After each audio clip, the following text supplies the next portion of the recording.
YouTube channel chemistry hub by Rahul Mehra. और मैं आज आपसे डिस्कस करने वाला हूँ some important point based on cubic unit cell. ठीक है, उससे पहले मैं आपको थैंक्स कहना चाहता हूँ। आपने जो मेरे वीडियो पे जो आपने इतना अच्छा फीडबैक दिया उसके लिए रियल में थैंक्स। ठीक है, मैं बहुत खुश हूँ, थैंक्स। ठीक है, तो आप मेरे ऐसे चैनल को लाइक करो, कमेंट करो, शेयर करो एंड सब्सक्राइब करो और वीडियो को पूरा देखो बिना स्किप किए। इसका रीजन मैंने आपको बता रखा, वीडियो पूरा देखो बिना स्किप किए, आपके लिए बहुत बेनिफिट होगा। ठीक है, पिछले लास्ट लेक्चर देख लेना, आपको पता चलेगा क्यों बोला मैंने ऐसे। ठीक है, तो टॉपिक पे आते हैं। Some important point based on cubic unit cell, मतलब क्यूबिक यूनिट सेल के सेल पर जो बेस्ड है वो हम टॉपिक पढ़ेंगे, उन पे जो इंपॉर्टेंट टॉपिक्स है वो हम पढ़ने वाले हैं। ठीक है, तो क्या होता है, मैंने आपको बताया कि हमारा इस पूरा चैप्टर का जो इंपॉर्टेंट टॉपिक है वो क्या है, यूनिट सेल है। ठीक है ना, यूनिट सेल को हम इस चैप्टर का बैकबोन, रीढ़ की हड्डी या बेस भी बोल सकते हैं, बेस बोल सकते हैं। क्यों? क्योंकि ये जो हमारा यूनिट सेल है, इस यूनिट सेल के इर्द गिर्द ही हमारा पूरा चैप्टर घूम रहा है, पूरा चैप्टर इस यूनिट सेल के इर्द गिर्द ही है। ठीक है ना, तो यूनिट सेल क्या होती है, लेटिस में स्मॉलेस्ट रिपीटिंग यूनिट, जिसके बार बार रिपीटेशन से हमारा पूरा लेटिस जनरेट होता है, उस स्मॉल रिपीटिंग यूनिट को क्या बोलते हैं, हमें यूनिट सेल बोलते हैं। क्या बोलते हैं? यूनिट सेल बोलते हैं। जैसे मान लो ये लेटिस है, इस लेटिस में हमारे ये स्मॉल यूनिट है, इसके बार बार रिपीटेशन से हमारा पूरा लेटिस जनरेट होता है, उस स्मॉल रिपीटिंग यूनिट को क्या बोलते हैं? क्या बोलते हैं? यूनिट सेल बोलते हैं। एक्चुअली में क्यूबिक है, एक्चुअली में यूनिट सेल शेप के टाइप पे या पैरामीटर के बेसिस पे 7 टाइप के होते हैं। कितने टाइप के होते हैं? 7 टाइप के होते हैं, जिनमें से हम ये वाला पढ़ेंगे, cubic unit cell. Cubic unit cell क्या होता है? ऐसा यूनिट सेल जिसकी हाइट, लेंथ, विड्थ इक्वल हो और इनके बीच में 90 डिग्री का एंगल हो, ऐसे यूनिट सेल को हम क्या बोलते हैं? क्यूबिक यूनिट सेल बोलते हैं। ठीक है, जैसे कि हमारा ये, मैंने क्या बोला, ऐसा तो हमारे यूनिट सेल पैरामीटर के बेस पे 7 है, लेकिन उसमें हम एक पढ़ते हैं, एक टाइप पढ़ते हैं क्यूबिक यूनिट सेल। वो क्यूबिक यूनिट सेल क्या होता है? ऐसा यूनिट सेल जिसकी हाइट, लेंथ और विड्थ क्या होती है? इक्वल होती है, उसे क्या बोलते हैं? क्यूबिक यूनिट सेल बोलते हैं। जैसे मान लो हमारा ये मैंने जादू से ये निकाल लिया। अब इसके देखो, हाइट, लेंथ और विड्थ, क्या बोला मैंने? हाइट, लेंथ और विड्थ ये क्या होती है? इक्वल होती है। उनके बीच में जो एंगल है वो भी क्या होता है? 90 डिग्री का होता है। उनके बीच में जो एंगल है वो भी क्या होता है? 90 डिग्री का हो। तो ऐसा यूनिट सेल हमारा क्या कहलाता है? क्यूबिक यूनिट सेल कहलाता है। ऐसा यूनिट सेल हमारा क्या कहलाता है? क्यूबिक यूनिट सेल कहलाता है। ठीक है, तो क्यूबिक यूनिट सेल में क्या क्या कितने होते हैं वो देखते हैं। फर्स्ट ऑफ देखते हैं, कॉर्नर की बात करते हैं। ठीक है, तो कॉर्नर देखते हैं, 1 2 3 4, जस्ट के पीछे 5 6 7 8, तो कॉर्नर कितने होते हैं? 8 होते हैं। इसमें भी देखते हैं, क्योंकि ये तो हमको पढ़ना है। 1 2 3 4 5 6 7 8, कॉर्नर कितने होते हैं क्यूबिक यूनिट सेल के अंदर? 8 होते हैं। ठीक है, उसके बाद बात करते हैं एज की। एज कितने होते हैं? 1 2 3 4, 4 एज, 5 6 7 8, 8 एज, फिर दोनों को मिला रहे 9 10 और जस्ट इसके दोनों पीछे 11 और ये 12 है। ठीक है, ये तो मैंने इसमें देख लिया। इसमें देख लो, 1 2 3 4, ठीक है, फिर ये 5 6, ठीक है, ये 7, ये 8, ये 9, ये 10, ये 11 और ये 12। ठीक है, किनारे कितने हैं? 12। दोबारा इनको गिन सकते हो आप बना करके, दोबारा गिन लो, कुछ नहीं जाता ऐसे। 1 2 3 4 ऊपर वाले, नीचे वाले 5 6 7 8, नीचे वाले 8 में, दाएं 9 10 11 12, कितने के? 12। कितने एज होते हैं? 12। तो क्यूबिक यूनिट सेल में कितने एज होते हैं? 12 एज होते हैं। अब बात करते हैं फेस सेंटर की। किसके बात है? फेस। फेस क्या होता है? ये होते हैं, पूरा फेस है, तो एक फेस, ठीक है, इसके बगल वाला 2 फेस, एक ऊपर वाला 3 फेस, एक नीचे वाला 4 फेस, एक आगे वाला 5 फेस, एक ये वाला पीछे वाला 6 फेस, एक इसके जस्ट पीछे वाला 2, 1 4 6, ठीक है, ऊपर नीचे आगे पीछे दाएं बाएं, तो कितने हो गए? 6। ठीक है ना, तो इसमें भी देख लो आप, एक तो इसमें दोबारा बना के देखता हूं, देख लो 6। इसमें देखना है ना, एक तो ऊपर वाला और एक नीचे वाला, एक फेस सेंटर, ठीक है, एक दाएं, 2 फेस सेंटर, ठीक है ना। अब एक आगे का, एक पीछे का और एक आगे का, तो कितने हो गए फेस सेंटर? 6। तो ये एक फेस है, तो फेस का एक सेंटर ये वाला, तो एक फेस सेंटर, एक ये फेस है तो इसका वाला 2 सेंटर, और एक ये है तो इसका 3 सेंटर, ऐसे करके 6 होते हैं। एक ये वाला, एक वाला, एक ऊपर वाला, एक नीचे वाला, एक आगे वाला और एक पीछे वाला, तो कितने हो गए 6 सेंटर। तो फेस सेंटर कितने होते हैं 6 होते हैं।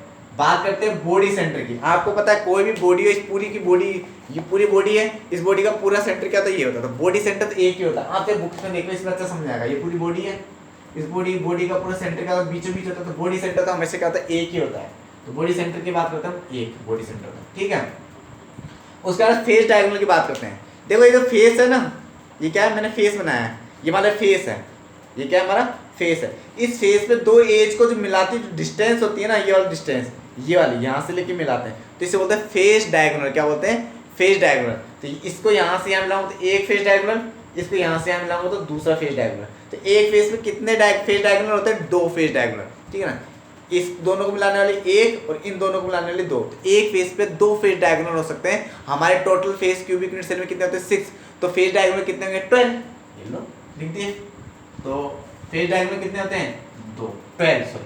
बॉडी डायगोनल की बात करते हैं। बॉडी डायगोनल मैं बोल सकता हूँ फेस डायगोनल, इसमें भी बात कर लेते हैं। जैसे ये वाला ना 1, ठीक है, इसके जस्ट पीछे वाला 2, इसके जस्ट आगे वाला 2, तो ऐसे फेस डायगोनल होता है, ठीक है ना। तो फेस डायगोनल समझ आएगा। अब बात करते हैं बॉडी डायगोनल की। किसी बात करते हैं बॉडी डायगोनल। इसको थोड़ा सा हमारा बॉडी डायगोनल कितने होते हैं, इसमें थोड़ा कंफ्यूज जाओगे। बॉडी डायगोनल क्या होता है, देखो जैसे मान लो मैं बॉडी डायगोनल समझते हैं। देखो ये मैंने बात की है, ये वाला, ये वाला कौन है, इस वाले कोने में ये जो बात करता हूँ यहाँ से लेकर के इस पॉइंट के बीच की जो डिस्टेंस है, इन दोनों को बीच में यदि मैं डायरेक्ट डिस्टेंस मिलाता हूँ डायरेक्ट, तो इन दोनों के बीच की जो डिस्टेंस होगी, इन दोनों को मिलाता हूँ तो वो हमारी होगी बॉडी डायगोनल। तो यहाँ से मिलाऊंगा तो यहाँ से निकलेगा, ठीक है ना। अगर मैं यहाँ से मिलाऊंगा तो उधर अपोजिट साइड निकले, तो एक से साइड एक, इससे मिलाऊंगा तो 2, ठीक है ना, इससे मिलाऊंगा तो 3, इससे मिलाऊंगा तो नीचे वाला 3। तो ऐसे क्या होता है एक से निकालने पीछे, तो ऐसे एक कोने से 2 कोने से 3 कोने से 4 कोने से एक कोने से निकालूंगा तो ये वाला आ जाएगा, ये वाला आ जाएगा, ठीक है। इस वाले कोने से मिलाऊंगा तो ये वाला आ जाएगा, इस वाले कोने से मिलाऊंगा तो ये वाला आ जाएगा, इस वाले से मिलाऊंगा तो ये वाला आ जाएगा। तो ऐसे क्या होता है 1 2 3 4। तो बॉडी डायगोनल कितने होते हैं 4 होते हैं। बॉडी डायगोनल कितने होंगे हमारे 4 होंगे बॉडी डायगोनल, ठीक है। कितने बॉडी डायगोनल होते हैं 4 होते हैं। अब बात करते हैं अल्टरनेटिव कॉर्नर की।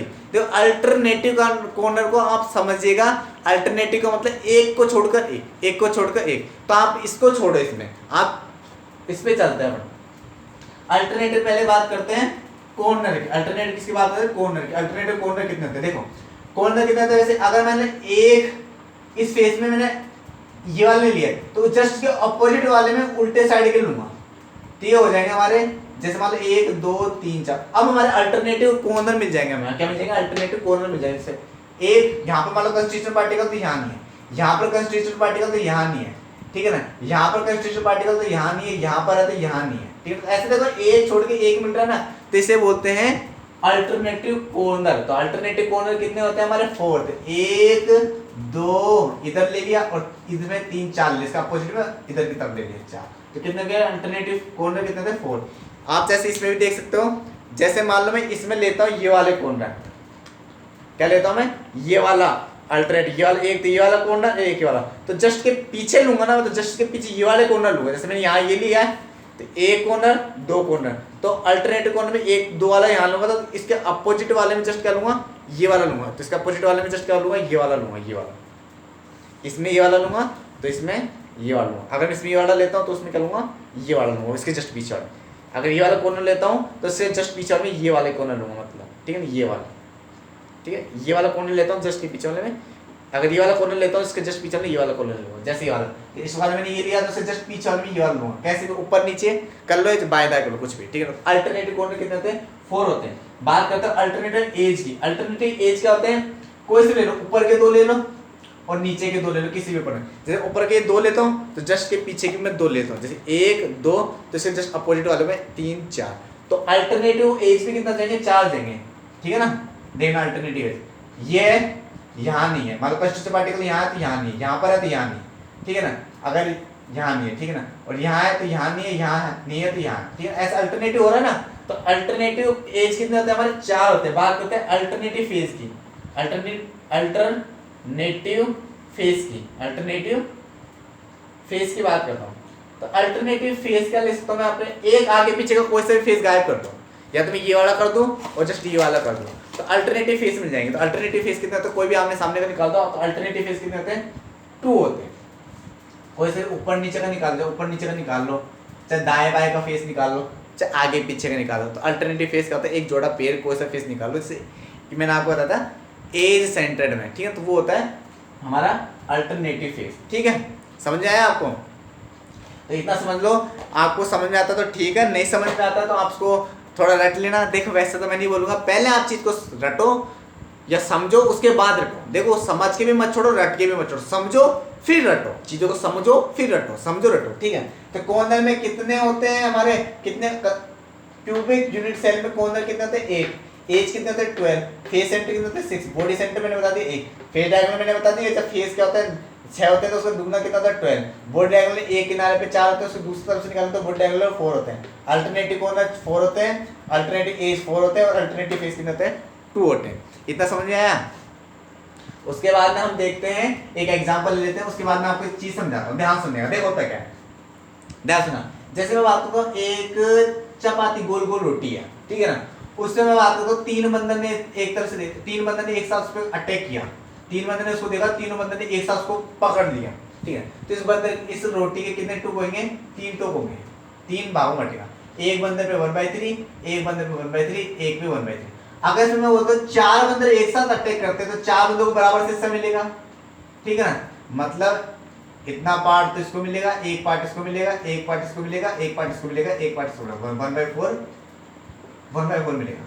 मतलब कि ये चपाती है, ये रोटी जितने बंदरों के, जितने मंकीज के कांटेक्ट में आ रहा है उनको इतना ही मिल रहा है, ठीक है ना। ये मैं एग्जांपल क्यों बताऊंगा, अभी बताऊंगा।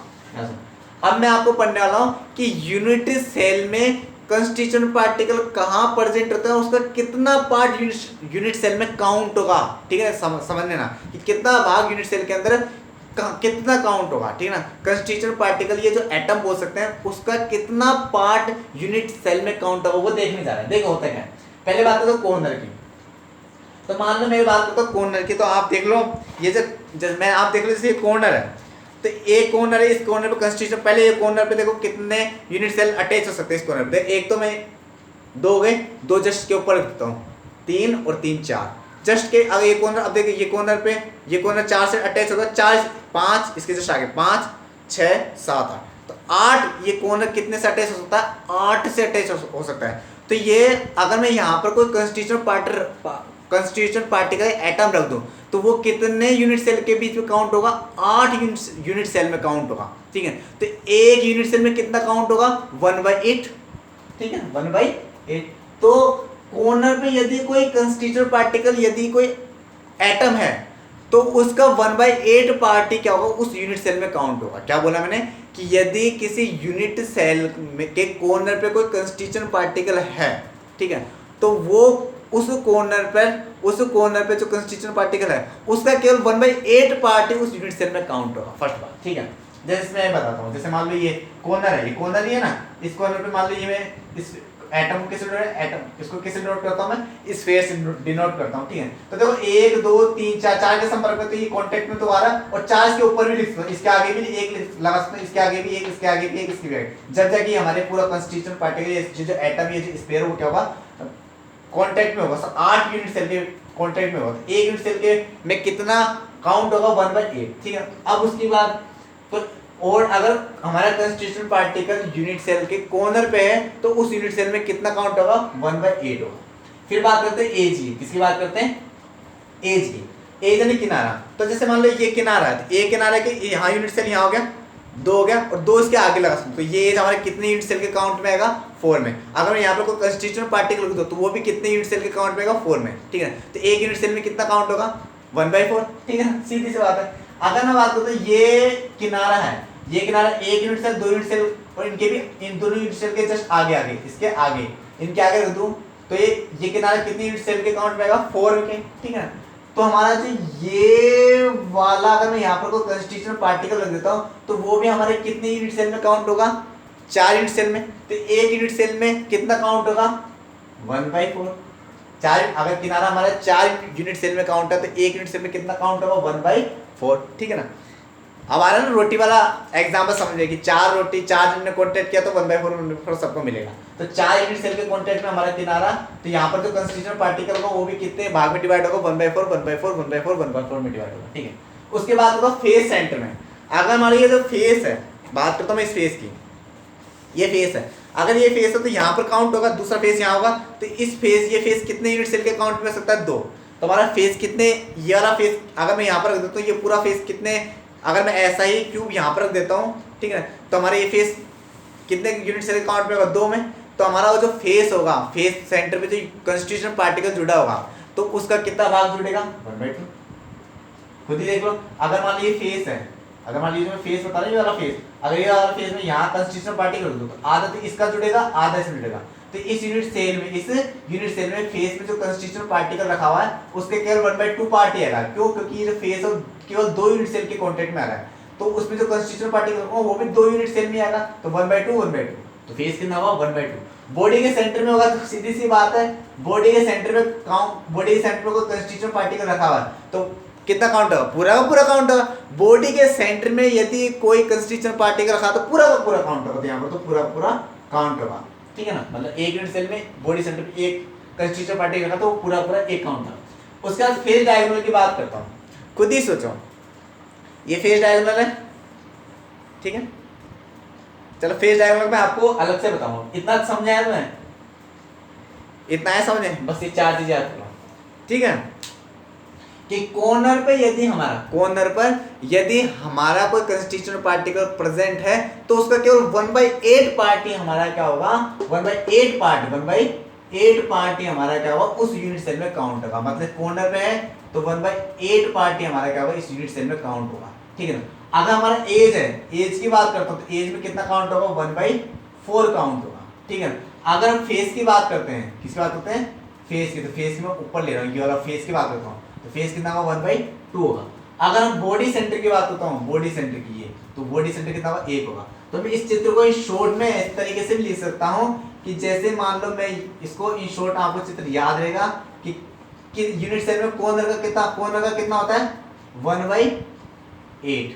ठीक है, कॉर्नर का, और एज का कितना होता है, 1/4। ठीक है, जबकि फेस का कितना होता है, 1/2, जबकि सेंटर का कितना होता है, कितना काउंट होता है, 1।